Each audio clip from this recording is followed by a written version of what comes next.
दिवसाची सुरुवात येशूबरोबर. आपण संडे स्कूलच्या वेळेपासून आपण मार्था आणि मरिया ह्यांचं बायबलमधून आपण गोष्ट नेहमी वाचत असतो. आणि त्यामध्ये मार्था आणि मरिया ह्या दोन बहिणी होत्या आणि त्यांच्याकडे प्रभू येशू ख्रिस्त ज्यावेळेस आला त्यावेळेस मार्थाची काम करण्यामध्ये खूप धांदल उडाली आणि मरिया जी आहे ही प्रभूच्या चरणाजवळ बसून त्याचं वचन ऐकत होती. आणि मग आपण ही गोष्ट ऐकल्यावर आम्हाला ते सुवर्ण वचन जे असतं ते पाठ करायला लावायचे की मरियेने चांगला वाटा निवडून घेतला, तो तिच्यापासून कधीही घेतला जाणार नाही.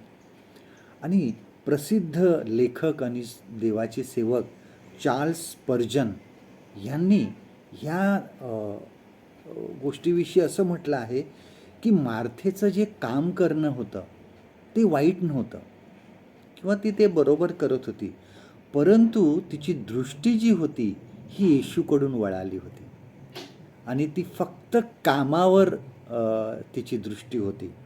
आणि त्यांचे असे म्हणणे आहे की आपल्या जीवनामध्ये प्रत्येकामध्ये मार्था आणि मरिया या दोन्ही आहेत. आपल्या प्रत्येकामध्ये मार्था आणि मरिया ह्या दोन्ही असाव्यात, आहेत आणि त्या असाव्यात. आपली सेवा आणि सहभागिता जी आहे, काम करणं आणि आपली सेवा आहे वचनाची, ह्या दोन्ही गोष्टी जुळलेल्या असाव्या. त्याच्यामध्ये काहीतरी समतोल असावा.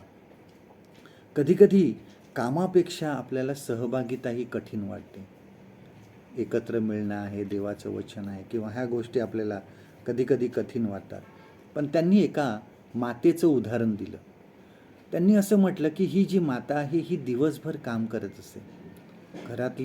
प्रत्येकाला घरातली कामं असतात आणि ती प्रत्येकाला ती घरातल्या कामामध्ये खूप व्यस्त असते.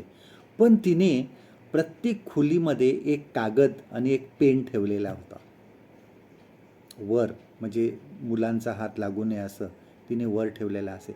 आणि ती काम करत असताना जर तिला एखादं वचन आठवलं तर ती ते पटकन जाऊन त्या ठिकाणी लिहून ठेवत असेल. जी खोली जवळ आहे तिकडे जायची आणि ते लिहून ठेवायची.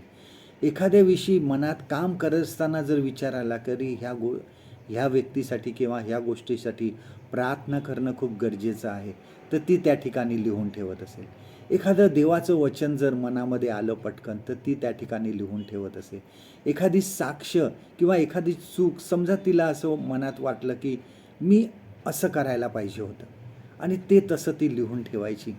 आणि रात्री सर्व मुलं झोपल्यानंतर ती प्रत्येक खोलीतून ते कागद घ्यायची आणि ती वाचायची आणि प्रार्थना करायची. ज्या गोष्टीसाठी तिला वाटत होतं की तिला प्रार्थना करायची आहे त्या गोष्टीसाठी ती प्रार्थना करायची. जे वचन आहे ते वचन ती पुन्हा वाचायची आणि त्यावर मनन करायची.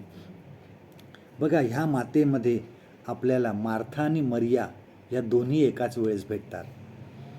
देव करो आपल्याला ह्या धकाधकीच्या जीवनामध्ये सुद्धा आपल्याला मार्था आणि मरिया ज्या आहे हे एकाच वेळेस आमच्यामध्ये मिळो.